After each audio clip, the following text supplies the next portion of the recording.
Hello and welcome to all the opera lovers all around the world. Welcome to the Opera Chat with Martinovich Couple talk show. Opera Chat with Martinovich Couple live online broadcasted talk show is hosted by me, and my name is Diane Martinovich, and my husband, Boris Martinovich. Boris, welcome. Welcome, everyone. Okay. So the Opera Chat with Martinovich Couple is a live streaming online broadcasted talk show hosting the leading people from the world of opera, classical music, theater, movie, and culture. We are here to inspire you, to entertain you, to educate you, and to present you all the wonderful leading people, artistic people, art supporters, and their wonderful creators who change our life in everyday basis. We are very happy to have wonderful guests with us tonight. But before I introduce you to our first guest, let's hear one of his wonderful performances.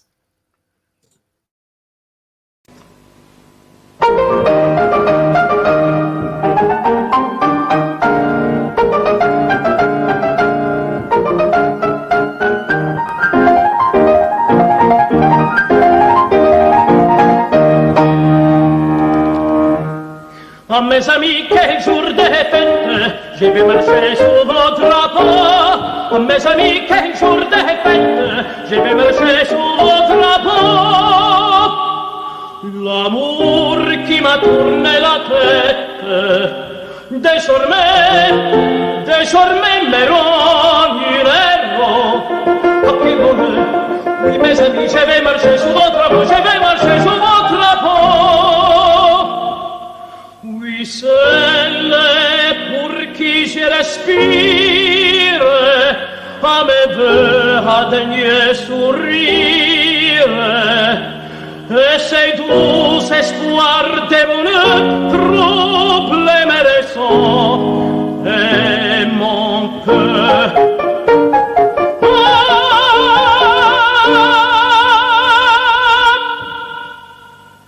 À mes amis, quel jour de fête, je vais marcher sous vos drapeaux. À mes amis, quel jour de fête, je vais marcher sous vos drapeaux. Je vais marcher sous vos drapeaux, je vais marcher. À mes amis, je vais marcher sous vos drapeaux.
wonderful performance. What do you think, Boris?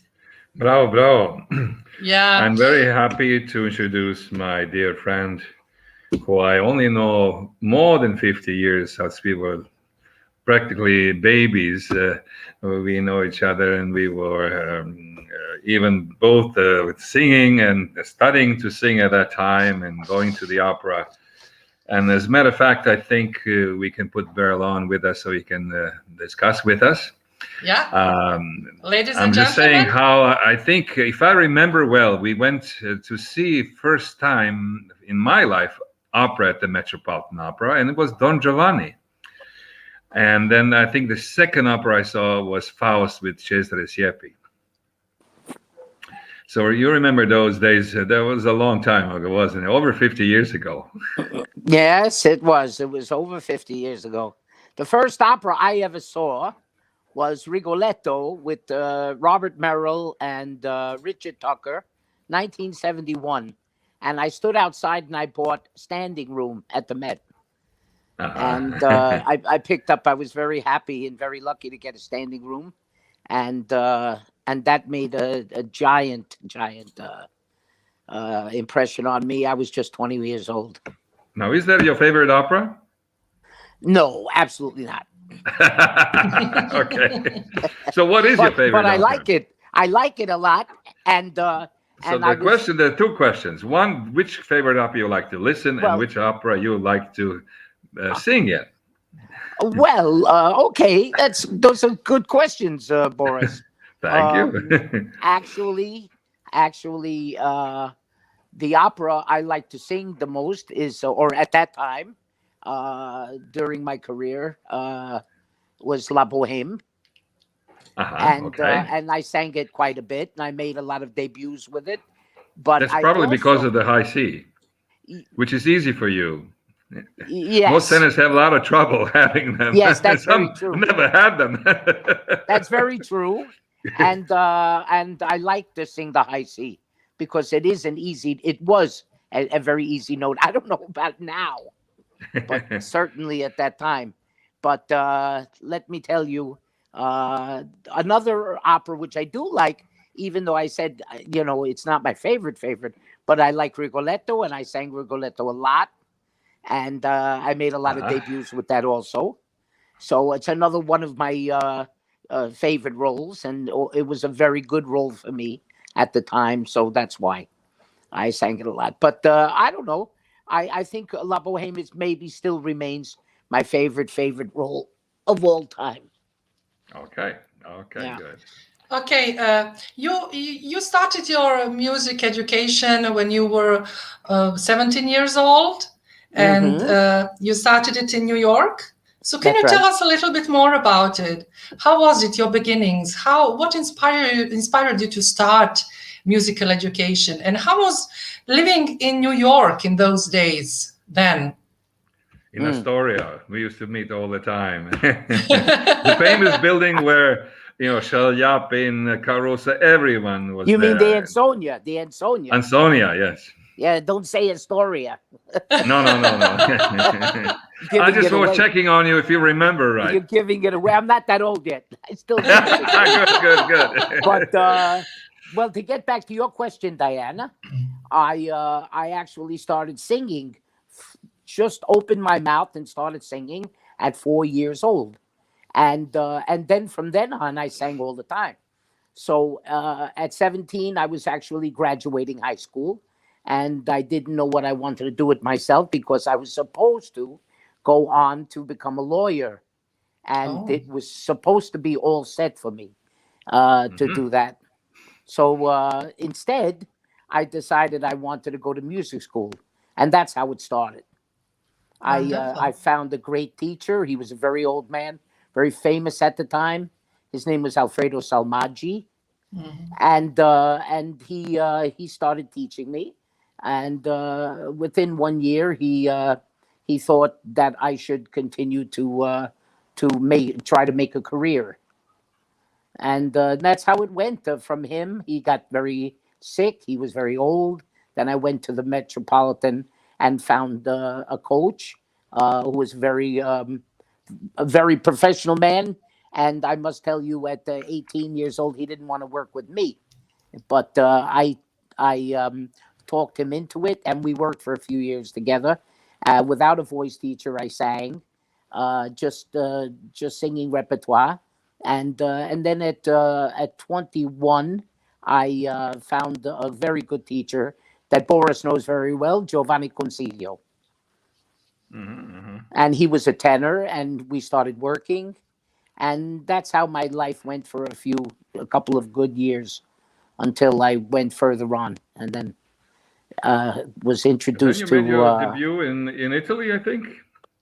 Well, I sang some operas, of course, in New York, a lot of concerts, and I sang some operas with some small opera companies in Manhattan. I sang Bohème, I sang Lucia, Rigoletto, Traviata, Butterfly, Pearl Fishers, Nabucco, all those with small companies in and around New York, Connecticut, New Jersey, places like that. But of course, my main debut, I would say European debut, was in St. Gallen in Switzerland.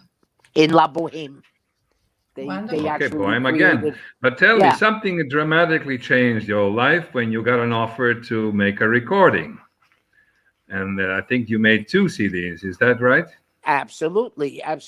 That was a major thing. In 1990, I was invited. In 1989, I was invited to make a recording with Olympia of London, and the Berlin Wall had just fallen down, and they were negotiating with these Eastern European countries, and so we went to. They contracted one of the major orchestras in Budapest, Hungary, called the MÁV Orchestra, or the Budapest Concert Orchestra, as it's called, and we recorded an opera CD, and then 1 year later I recorded a Neapolitan CD, Neapolitan song CD, 91. And who doesn't like Neapolitan songs? I think O Sole Mio is one of the most famous and the most heard from New York to China, all around the world and around the globe. Even if I think you find somebody in Africa, they probably know of the song O Sole Mio. Absolutely, and the name of my CD, O Sole Mio. Yes, and I think we have your recording of you. Shall we put it on now? Fantastic. Okay. So we are listening down now to O Sole Mio and Berle Sanford Rosenberg. Thank you.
stan fronte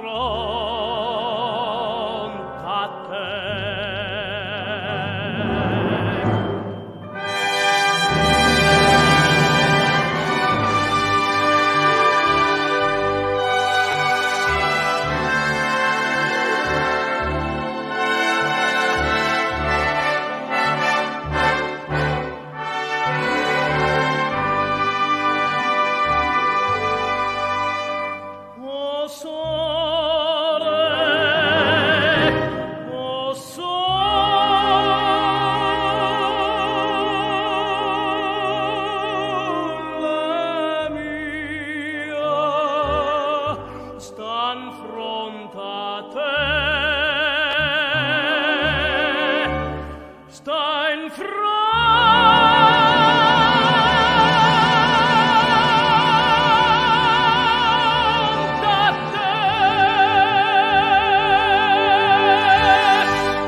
Wow.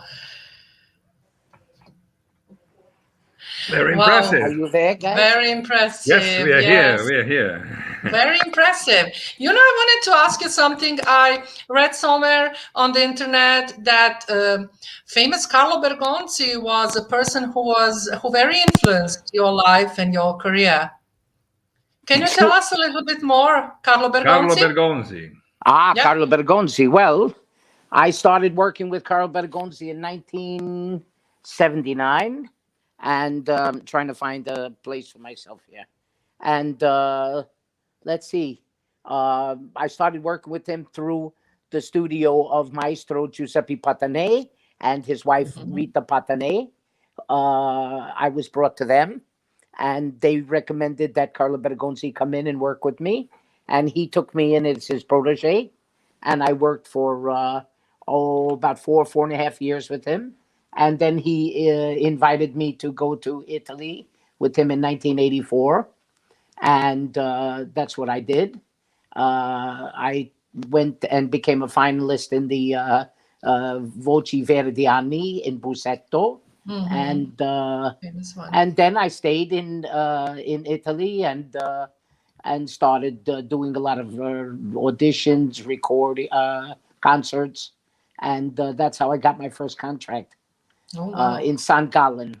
Yeah. And I did a lot of work, doing a lot of. I have to say something to you. It's very interesting because when I went to Italy, Italy was really a communist country, and all of culture was run by the Communist Party in all the different communes in Italy, and it was very, very difficult for me. They refused to let me have contracts. So today we don't have that, and we have a unified Europe. Yes. But at that time it was terrible, and they even wrote on the wall next to my apartment in Rome, "Americani, go home." Oh wow! Imagine that. But Yeah. but in any case, I lived through it, and I did a lot of things. And then I was in Russia, and I was in different cities, including Moscow. And by the way, the Mes Amis was a television concert that was produced in Moscow television, and that recording was made at 7 o'clock in the morning, actually. Oh And wow! yeah, I had just done a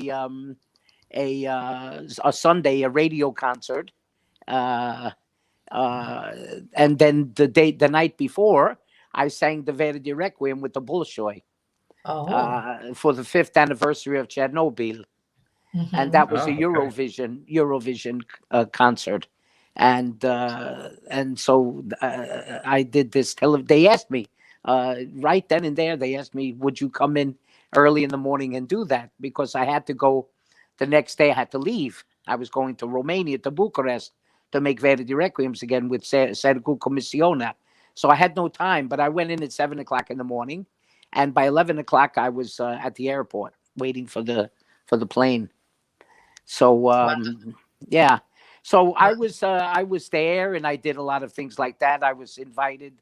I was in Russia when Gorbachev was taken, actually, prisoner. Oh. Mm-hmm. Yeah, so it was interesting. And you also have an interesting story with Berle. Yeah. Well, yes. Right?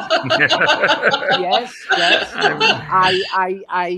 I became very, very friendly because in 1985, with Giuseppe Di Stefano, we traveled to Stockholm to make the 25th anniversary concert of the death of UC Berling in Memoria, and I met the Berling family and Mrs. Berling, Annalisa. She liked me very much. She liked my singing, and she invited me to come back. And then I said I would love to come back. But even before that, before I came back, she called my manager on the phone and said, "Would it be possible for me to work with her son?" So I actually said, she asked me, and I said, "Yeah." And he came to Italy, and we started working, and then he invited me back to work with him in Stockholm, and we became very, very friendly. And from then on, I was traveling to Stockholm 5-6 times a year, and I did a lot of work there. And I was on the board of the Berling Foundation, and was working with a lot of young singers.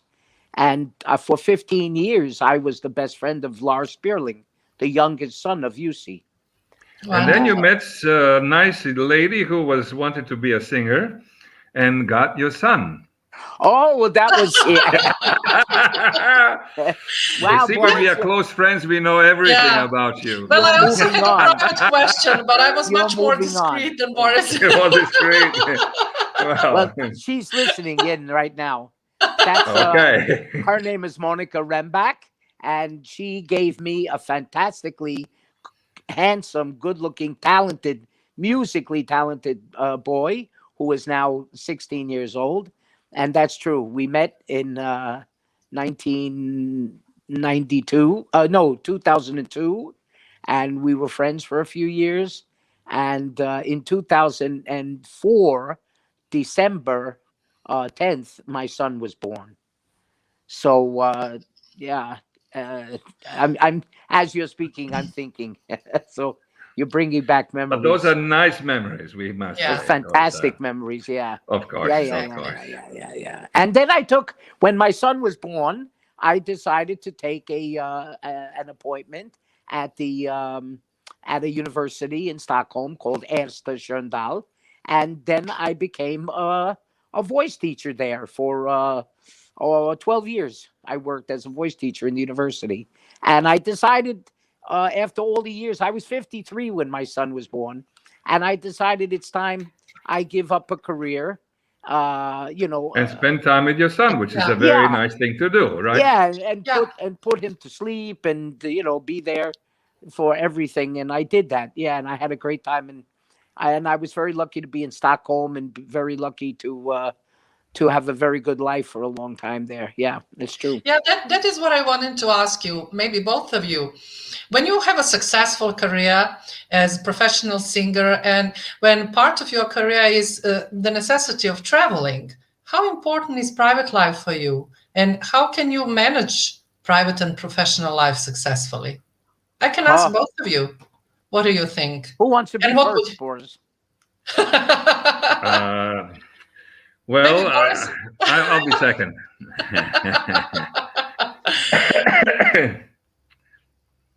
Well, if you want me to start, I can start. I say I'm very happy with my new wife and my 2 new children. I have 3 other children with 3 different wives already.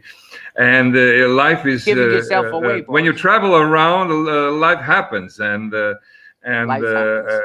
things do happen, and you don't have time because you're always traveling and always performing. And I remember I wished I had like a week free, but that never happened. In those years, I was every day running somewhere, doing a rehearsal or performance. Even when I was in San Francisco singing the opening night with Luciano Pavarotti, then a few months later with Domingo, with Montserrat Caballé, with all the top singers, of course. And I had performances almost every day and had rehearsals every day.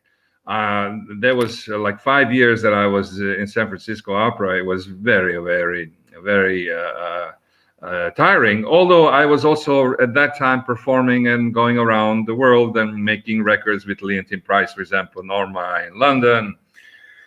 And I had, I think, 3 days free. I went to Croatia to see my grandparents for those 3 days that I had, and I came back to California. So life is difficult when you have a career, and it's difficult to keep a family together. But this is something we must also consider, and sometimes give up big careers and give up some performances and say, okay, I'm going to stay home for a month. And this is something I learned from Alfredo Kraus.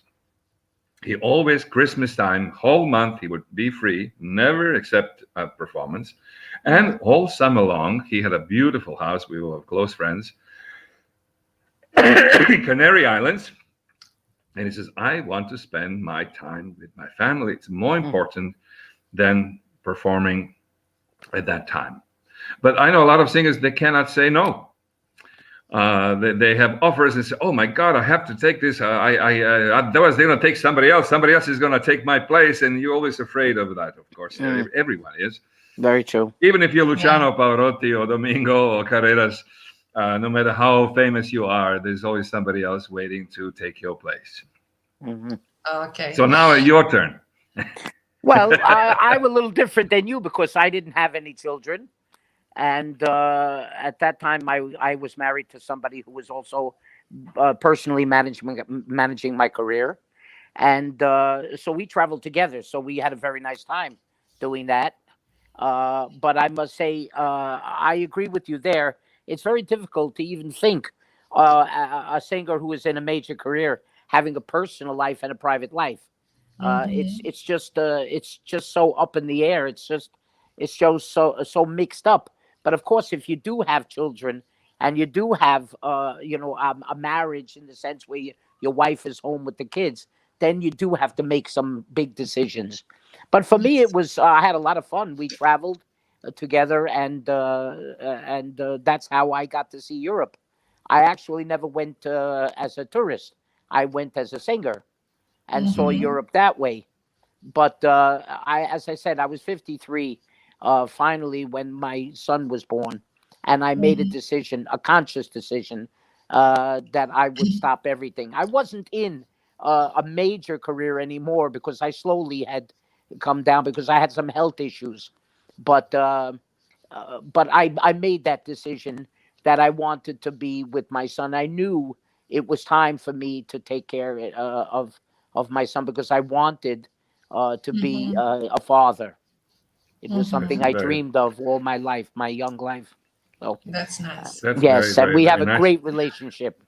Which is fantastic and is very talented. We have another guest we're going to show now, but before we will come back to you later. Okay. Thank you, Berle. Diana, you will, I think, show another video of somebody we have. Yes, as probably many of you know, currently we are in the final round of international voice competition Boris Martinovich, and final round is going to happen on March 28 in live streaming, online broadcasted concert show. And we would like just to present you some of our finalists. So we will listen now, very talented, young 17 years old soprano from Portugal. Her 17. name is 17, yes, and she's Constanza de Sousa Melo. She is in University Opera category, and Constanza sings from La Traviata Estrano aria. Enjoy. Yes. Yeah, wow. enjoy. Sempre libera. Sempre libera.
Wow, what a talent, huh? Absolutely.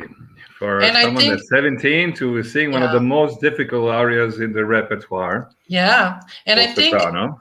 the extra difficulty is also because she had no orchestra in front of her. She had this recorded accompaniment, right? Yes, yes. Yeah.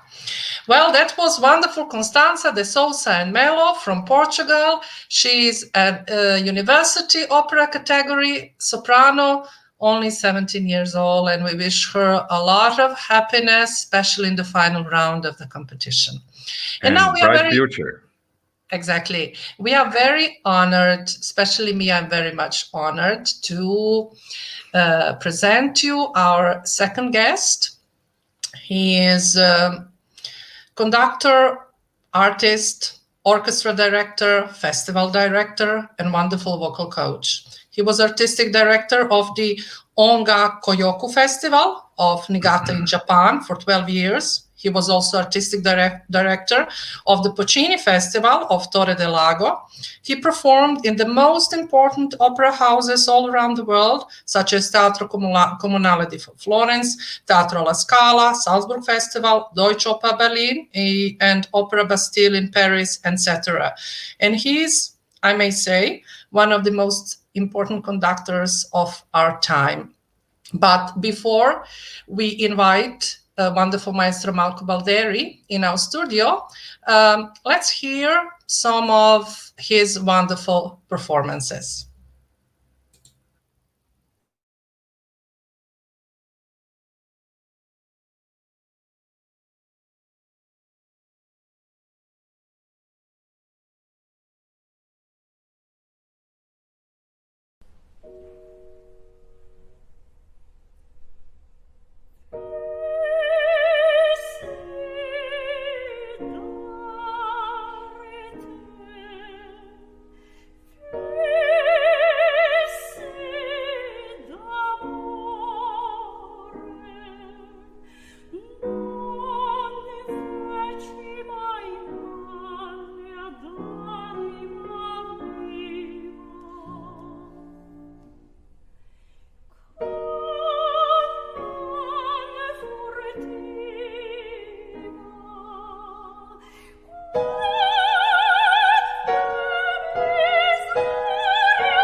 Wow, wonderful.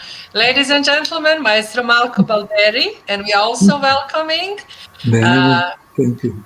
Madam Simonida Miletic. Simonida Hello. is also Simonida. hello. Simonida is also a wonderful soprano and Thank vocal you. teacher, also from Florence, and she's also a very good friend of Maestro Marco Balderi. I'm welcoming you both. Thank you very much. I have to say that Marco is my vocal coach. Well, singers never stop to learn and to practice. You're the lucky one. Yes. Because very rarely you find incredible conductors who also are wonderful accompanist and especially know the voice and how to help voice.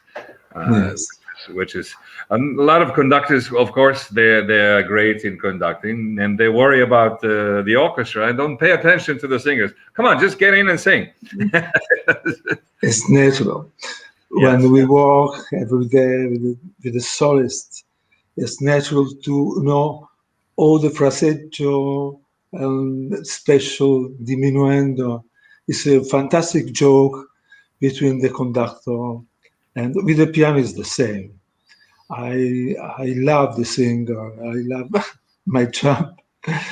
and also with the choir is the same. I have a long experience with the choir and in Florence or in Milano and Rome about the voice as a secret of it's a special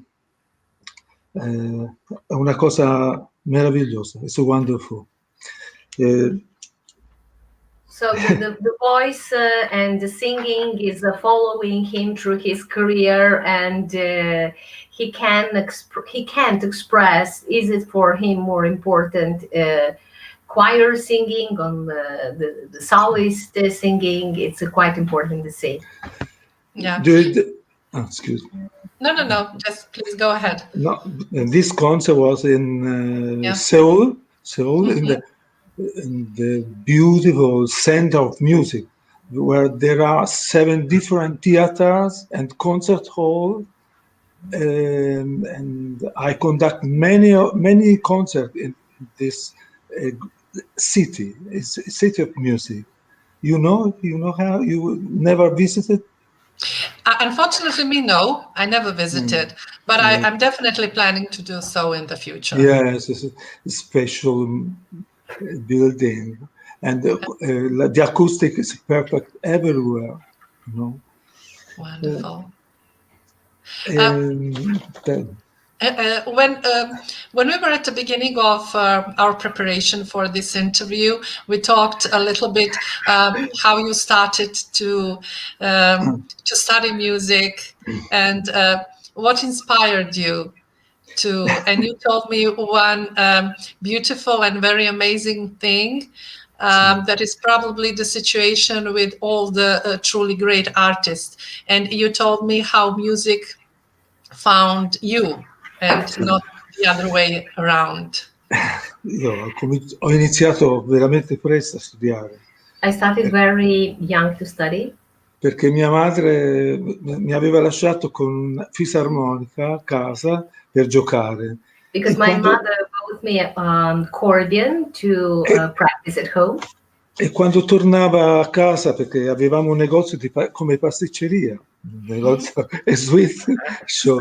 And my family had a cake shop, and when she back home. Così quando lei tornava a casa, vedeva che io suonavo un brano che avevo ascoltato magari alla radio, così mia madre è maestra, era maestra di scuola, quindi ha capito che era il caso di approfondire. Così so my mother was a teacher, and when she saw me that I was playing the melody which I heard on the radio, she understood that I'm very talented and she wanted to help me to approach the music. Quando avevo 13 anni ero diventato direttore di 2 cori diversi. When I was 13, just 13, I became for the first time director of 2 different choirs. Wonderful, wow. E un giorno sono stato chiamato dalla Rai di Roma per per lavorare come maestro di coro. Così è cominciata la mia attività professionale. And just one day happened that one day the Opera Theater from Rome called me to become a director of choir of opera. Sì, professional choir, Rai Television Broadcasting. There is 130. 130. The great. Ero spaventato. Ma, Questa era il coro della radio, sì, televisione. Also, sì. it was the choir of the Rai, Radio Television of Italy, and he just saw in front of him 130 persons, 130 singers. Tra molti bravissimi cantanti. They were all great. Sì, posso ricordare naturalmente Luciano Pavarotti per primo, ma anche Cesare Siepi, con il quale facemmo un concerto a Parma. Soloists in that time of Rai, of Radio Television of Italy, were Cesare Siepi and Luciano Pavarotti. Sì, e poi Corelli, ho diretto un concerto a Vienna in suo onore con Ghedda. Yeah, he conducted also. He performed with Corelli and many others. Many other famous singers. Is my life divided for a voice? I want to tell you about the scholarship, the talent, because I heard this Verdi, and of course, naturalmente, questa ragazza ha un grande talento, grande musicalità, ma questo tipo di brani per una ragazza di 17 anni sono molto rischiosi. Questo è il mio primo consiglio, perché prego, traduci. So I just want to tell you something. I was very impressed of the girl which sang Traviata, and she was really outstanding. But I would like to talk you about also the scholarship for young singers, which should perform other pieces in this moment. The girl, which I heard of 17, is a great talent, but this piece is really very difficult for this age. Yes. And she needs to study. She needs a good scholarship, a good teacher. But anyway, I was impressed. He just wanted to say that. Yes, because this girl, she will be in the final round of the competition, and we will, you and Maestro Berle, together with all other jury members, you will listen to her in her live performance, and you will definitely have the possibility to, if you like, to give her some advice about the way you told that now, because our task and what we wanted to achieve with everything that we do is exactly that. We want to help young singers and young talents to come to the right path. Because our experience to help them. Exactly. This is our pleasure, and we have to do. Because she has a great energy. And actually she made it. She made it until the end, because, as you said, she's very young, and this is very, very difficult piece to perform. Especially with the orchestra recording. Yes. Yeah, he was very impressed of that. But, especially with orchestra recording, because I'm also a singer, so I know how frustrating and difficult it is, because we don't have conductors who will wait for us. It's the other way around when you are recording it. No. Yes. Tell us some of the conductors you worked with being an assistant. One of them was Karian, Abado, and so on, which I'm sure it inspired you later for your work as a conductor. Allora, com'è stata la tua esperienza con questi grandi direttori d'orchestra come Karian e Abado, e come loro hanno influito alla tua carriera, oppure come ti hanno ispirato? Sarebbe lungo spiegarvi questa It would be a long story to explain. No problem. Per esempio, Patané mi colpiva per la sua naturalezza. Lui era capace di dirigere un'opera, poi un concerto, musica contemporanea con la stessa naturalezza. Non so se tu hai cantato con lui. Sì, sì, sì. Boris, grande talento, però proprio questa facilità gli impediva di approfondire il fraseggio. So Martinelli was one of the conductors which inspired me most because he was so natural, and he had an enormous facility in doing different type of music. Sì. E poi dimmi.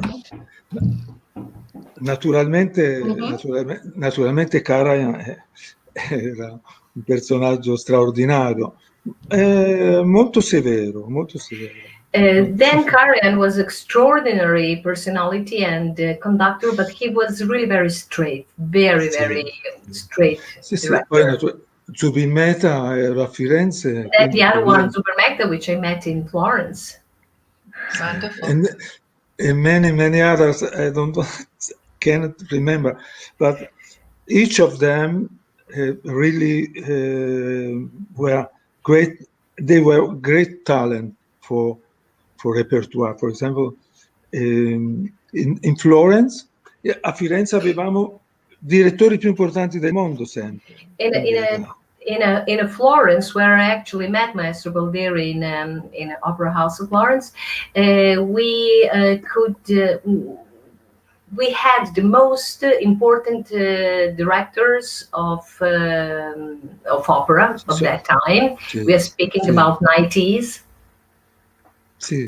And he worked with them, with all of them. Yes, I've read in your biography when you were starting and the young conductor that you were assistant of truly great world names like Abbado, like Zubin-Mehta, like even James Levine from Metropolitan Opera. Yeah. So it's wonderful. All these composer and conductors, Italian conductor.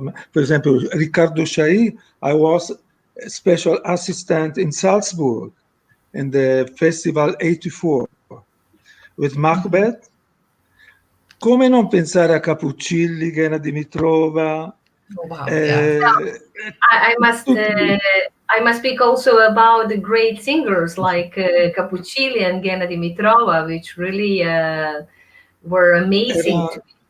Sì, tanti bellissimi ricordi. So I have many nice memories of all of those wonderful artists. Yes, I also read somewhere that you were very close friends with great Luciano Pavarotti as well. Sì, Luciano Pavarotti era come, per certe cose era come un bambino. Mi ricordo che durante il viaggio da Milano a Parigi, abbiamo fatto insieme a Parigi un concerto, lui era tutto felice perché si erano ricordati di preparare un limonata per lui. Allora beveva questa limonata. So my friendship with Luciano Pavarotti is really tender because he was like a child. Sometimes he was like a child, and once when we traveled to Milano, from Milano to Parigi, he was happy like a child when the people around him, I don't know what the organization probably, remembered to prepare a lemonade for him, and he was enthusiastic about that. Sì, tanti ricordi anche la Bohème che abbiamo. Lui ha fatto, sono stato, anzi, io come direttore artistico a convincerlo di fare il regista. Questo fu molto difficile, di Bohème. So, and I remember one great meeting between us. I remember also that when Marco spoke me.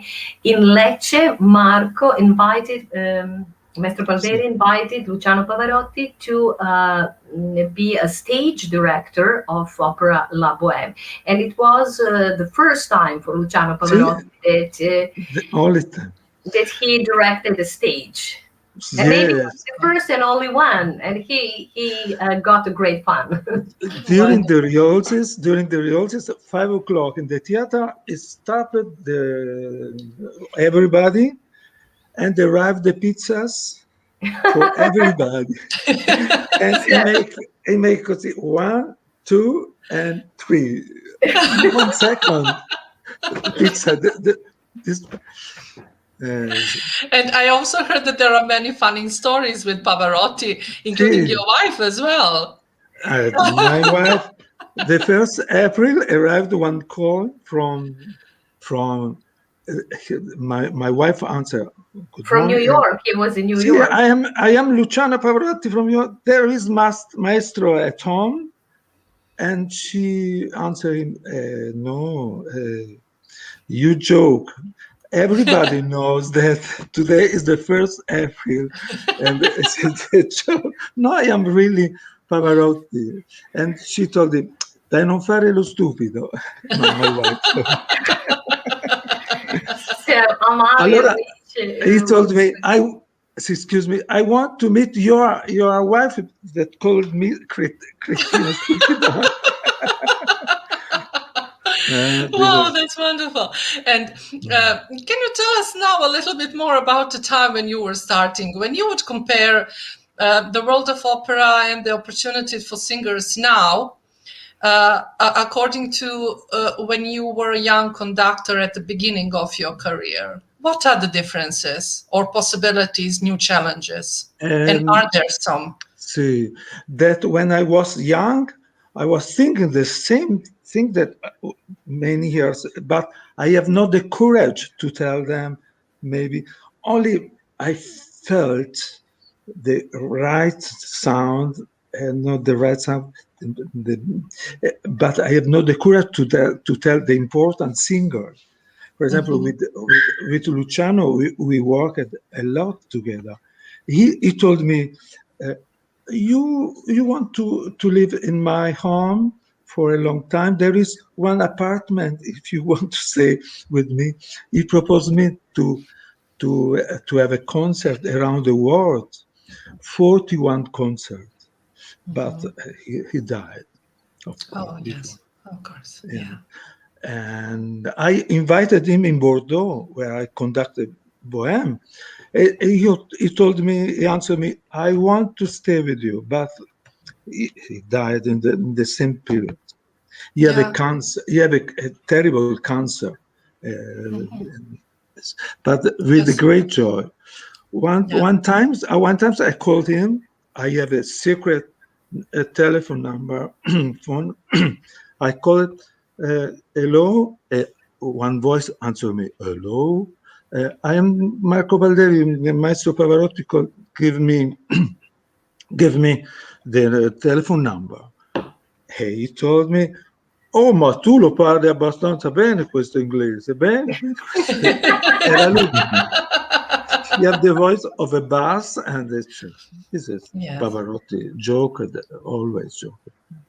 And may I ask, when and where did Boris and you meet? When and where did you meet? I think it was somewhere. Where did you meet with Boris? Sì. Allora, ti sta chiedendo quando tu e Boris vi siete incontrati. Quando e dove tu e Boris vi siete incontrati nella vostra carriera? Sai che ci ho pensato tutti questi giorni, Boris, e non mi ricordavo. Ma io mi ricordo che mi raccontavi di Bordeaux, sempre di Bordeaux, che era nel teatro di Bordeaux. Ma eravamo a Bordeaux, vero? No, era Don Giovanni. A Bordeaux. A Bordeaux. No, non era Bordeaux, era scusa. Era un teatro più piccolo in sud Francia.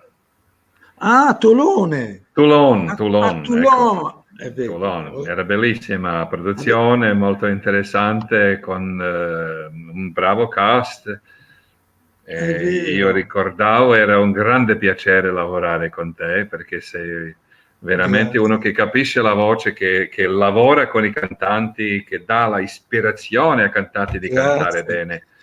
Io amo molto questo lavoro sempre, perché è una scoperta poi, e anche ricordo che eri molto bravo. Ora non ricordavo la città, ma anche tu mi avevi colpito molto. So in his great experience, he couldn't remember all of people and the theaters where they met, but now he remembers that they met in occasion of Don Giovanni in Toulouse. I remember. And it was a beautiful performance, and Marco said, oh, Boris, you're such a talented bass. Sempre fascinant. Beautiful. And also very, very nice looking man, which is always welcome in opera. Yeah. Also you, I had some critics for my Don Diane. Giovanni I did in Lille. The Figaro came out with Ruggero. She was a very Raimond. famous, not Ruggero Raimondi, but she was a writer. She wrote for Figaro magazine, and she said, "I didn't think that Don Giovanni existed, but I finally met the real one." Yeah. Me. Wow. Don Giovanni. But I did a Don Giovanni in Lille. I did Don Giovanni in Bordeaux with also at the opera. There was a wonderful performance. I did, but Don Giovanni is a special role, which you don't only sing, you also have to act. You have to act the part of a very strong and interesting man who is changing his character. He sings totally different with Rosina than he treats Donna Anna with respect, and it treats badly Donna Elvira, of course, at the end, at the final death scene where he doesn't accept to be May I punished. make you a question, Diana? Yes, please. How is living with Don Giovanni? Sorry? How is living with Don Giovanni? Well, I have to be honest. That when he was Don Giovanni, that was way before me, because when I met him, I didn't met Don Giovanni. I met a very nice man, actually. Yeah, I have to be honest. He's always looking like Don Giovanni, like a very When I nice. met my beautiful wife, she was like Donna Elvira, but she put me to my right place. So I didn't play Don Giovanni anymore. We'll talk later after the show, in private. No, we are joking. I would like to let's listen to some wonderful music also, and then we will get back to you, Maestro and Simonida, with some interesting stories as well.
Si può morir,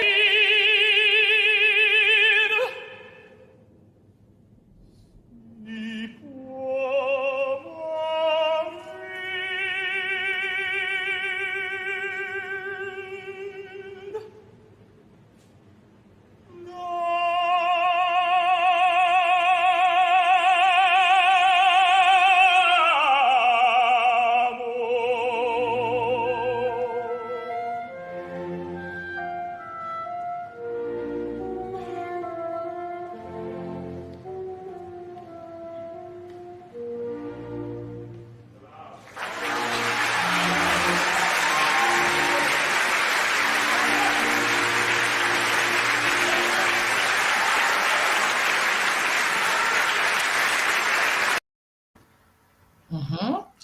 This was a wonderful performance.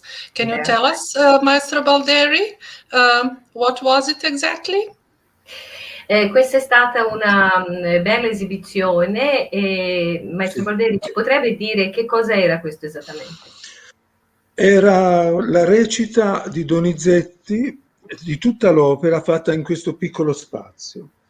E poi al lato, come avete visto, c'era una figura femminile che è direttrice e anche spirito di questo spirito positivo. Naturalmente una delle grandi soprano rumene, forse in questo momento è considerata la più grande cantante rumena. Era la finale di un concorso. Il nome del soprano, sovrintendente di questo concorso, è quello di Mariana Nicolescu, un nome importantissimo nel panorama internazionale, tutti i ruoli che lei ha cantato. E questo fa parte di...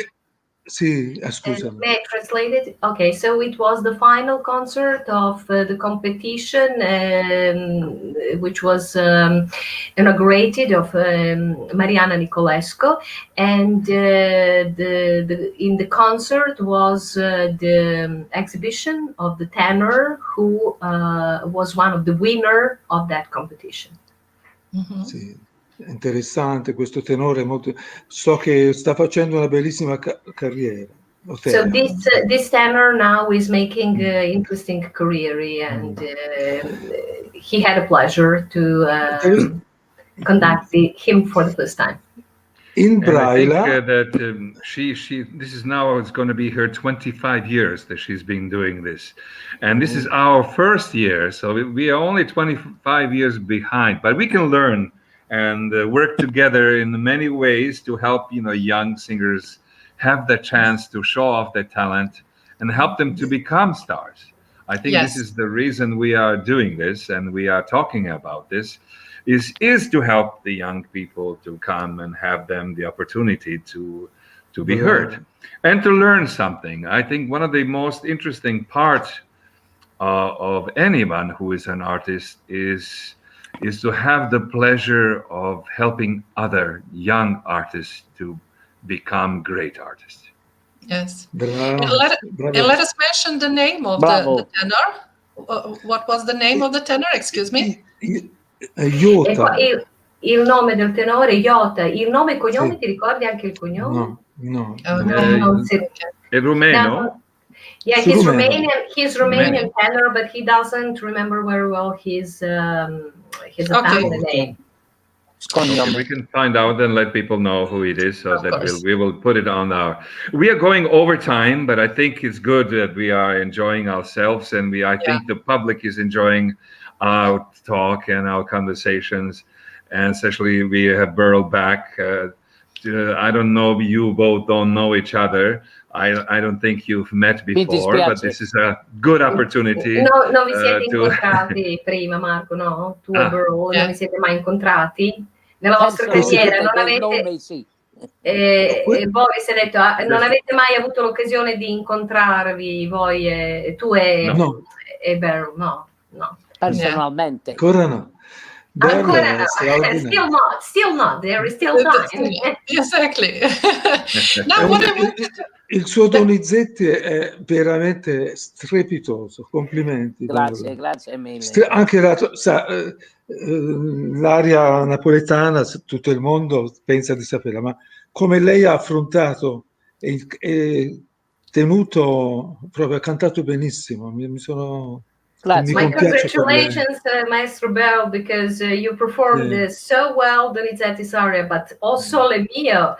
He didn't expect it. It was really stunning. Congratulations. And a good thing he didn't try to imitate Luciano or other tenors. There's so many wonderful. I worked and sang a whole tour of concerts with Giuseppe Di Stefano, for example. And I think Carreras did have a little bit of copying there, but he copies this wonderful voice of it. But I think it's not on purpose. I think it's just natural talent. He's also a wonderful tenor. I worked with Luciano and Domingo and all the great tenors, even Alfredo Kraus, who was the only one ever who sang every rehearsal in perfect pitch and perfect voice and a full total voice and every high note.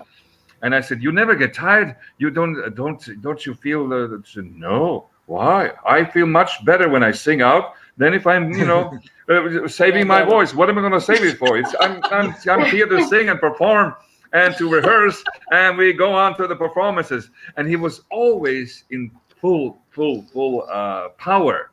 Yeah. This incredible technique that it was perfection. Yeah. He could not sing one note badly. It's amazing. Yeah.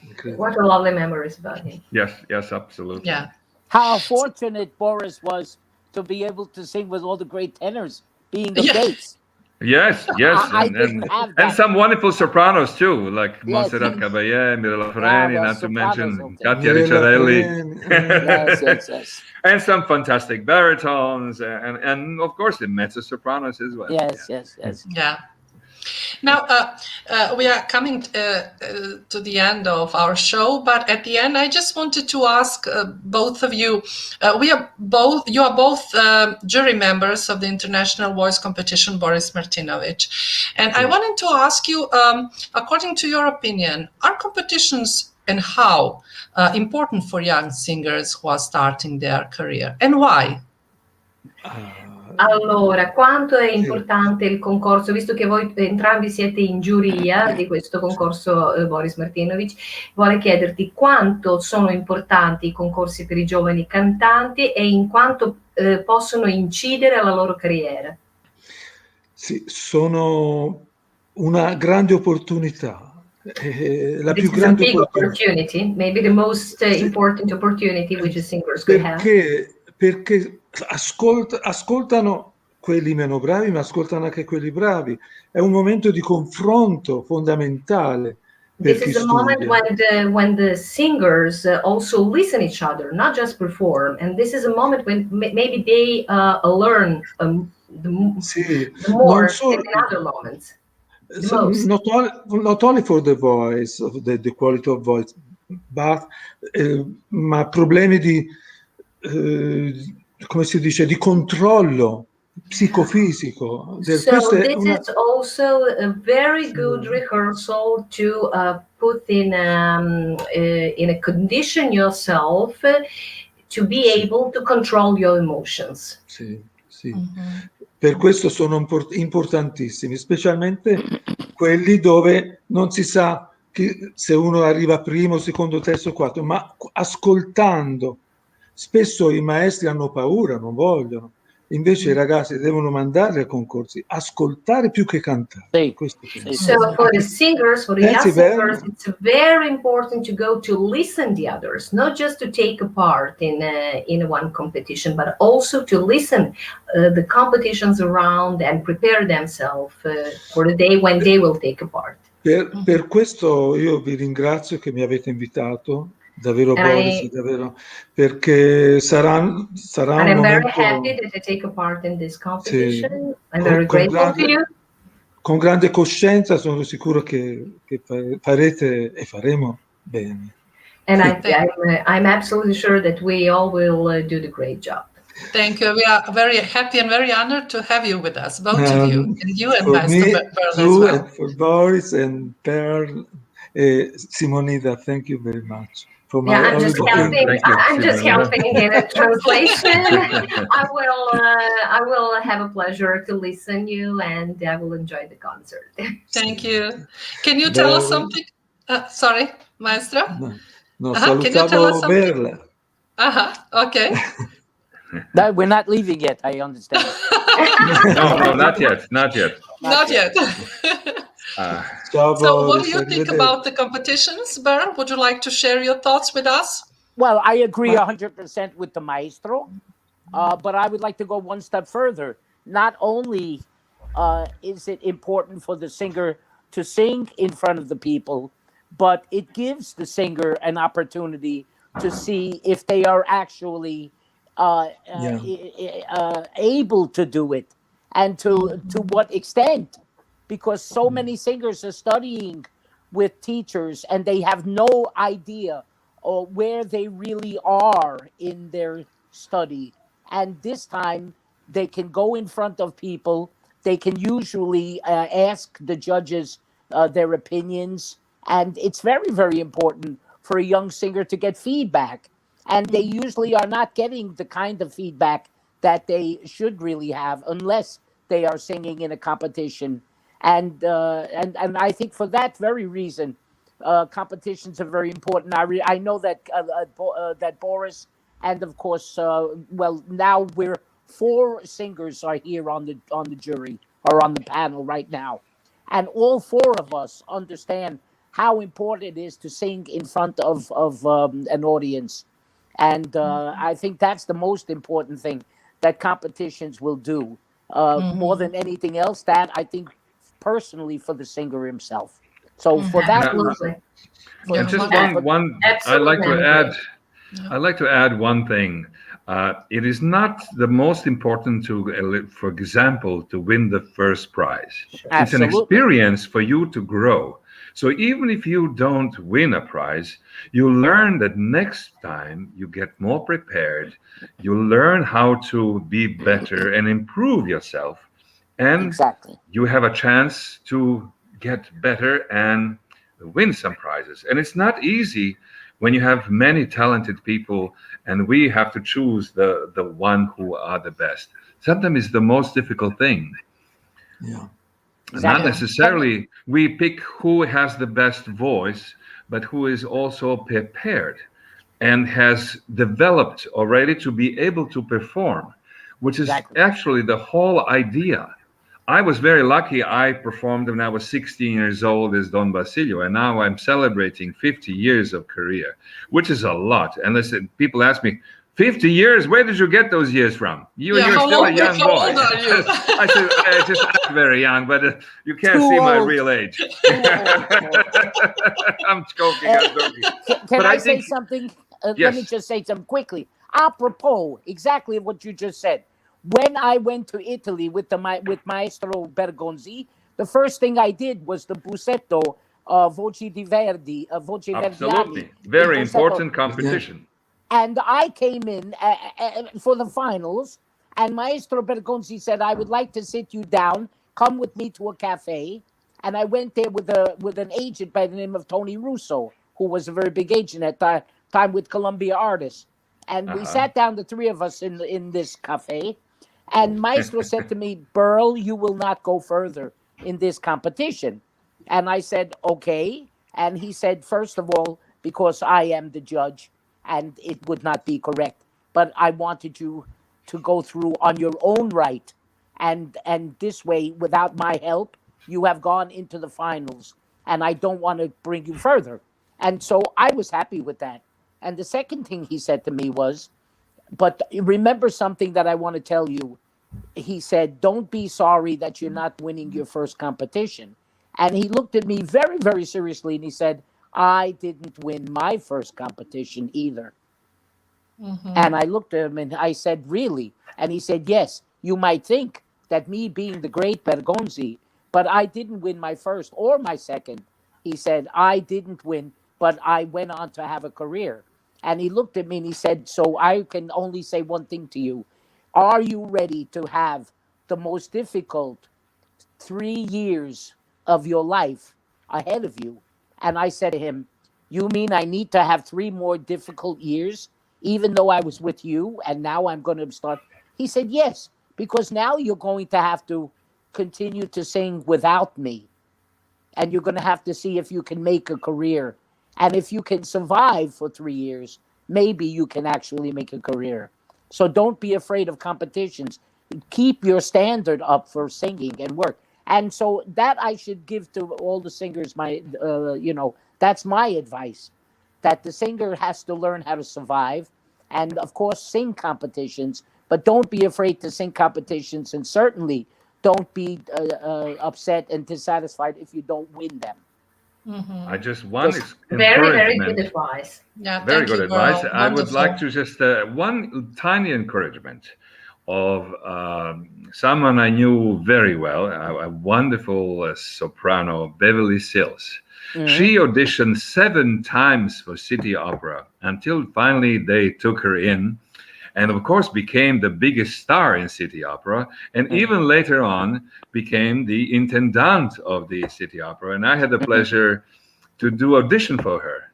And immediately she accepted me, and I started singing a lot of operas there and a lot of performances. What a great singer she was.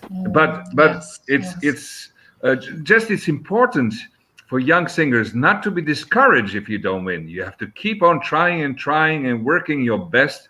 Make your best, whatever you can, out of your voice and your looks, and you have to be on diet. You have to take care of your voice. It's the whole body is important for a singer to be able to perform and to be absolutely sure of yourself. This is one of the most important parts. To be successful, you already have to feel that you are successful. And then when you get on stage, you are the control. And then everybody will just fall in love with you. This is what you want. And this is the point to make a successful singer. I hope that all of you will be winners who are in competitions and who are going to auditions. And every audition is important. And you just keep on going and going until never stop studying. That's right. And improving. Good luck to everyone. Good luck to everyone. Thank you. Maestro? Well, yeah, Maestro, do you have some? Thank you. And thank you, my lovely wife. Thank you. Thank you, Boris. Okay, I want to thank you all. Thank you all for sharing your time and your wonderful and inspiring stories with us. And I'm so happy that we had you here with us tonight. Yes. And to all the audience, this was an opera chat with Martinovich Couple. Have a great Sunday with your family. See you next Sunday with some of our stunning and wonderful guests. And for the end, we will listen to Tae Kang. He's a bass baritone from Korea, and he's also one of the finalists of the International Voice Competition, Boris Martinovich. We will be listening him performing live on March 28th. And we will listen now Giuseppe Verdi, Hernani, aria Infelice e tu credevi. So have a nice Sunday, everyone, and see you next Sunday. Bye-bye. Bye-bye. Bye, everyone. Bye. Bye. Signore